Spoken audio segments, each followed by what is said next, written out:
তুমি আমায় বলেছিলে কখনো ছেড়ে যাবে না, কিন্তু কেন নিজের দেওয়া কথাটাই তুমি রাখতে পারলে না? জানো, তোমায় নিয়ে আমার মনে হাজারো স্বপ্ন ছিল, কিন্তু তুমি এক মুহূর্তের মধ্যে সব ভেঙে চুরমার করে দিলে। কিসের জন্য প্রিয়? তোমার কি অন্য কাউকে পছন্দ হয়ে গিয়েছিল? যদি হয়েই গিয়ে থাকে তবে আমায় একটাবার বলতে পারতে, আমি নিজে থেকেই তোমার জীবন থেকে সরে যেতাম। তোমায় এতটা কষ্ট করে আমায় কষ্ট দিতে হতো না।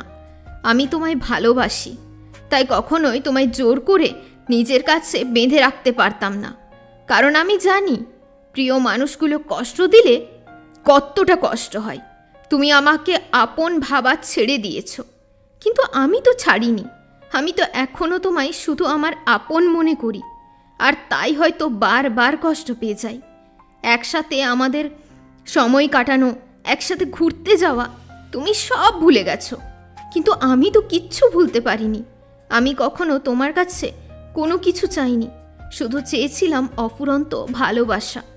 সেইটুকুও কি তুমি দিতে পারলে না? আমার চাহিদাগুলো ভীষণ ছোট।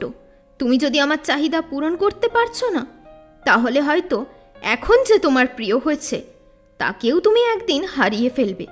কারণ একটা সম্পর্কে তুমি কিছু দিলে তবেই পরিবর্তে তুমি কিছু পাবে। একজনের দিয়ে যাওয়াই আর যাই হোক সম্পর্ক চলে না।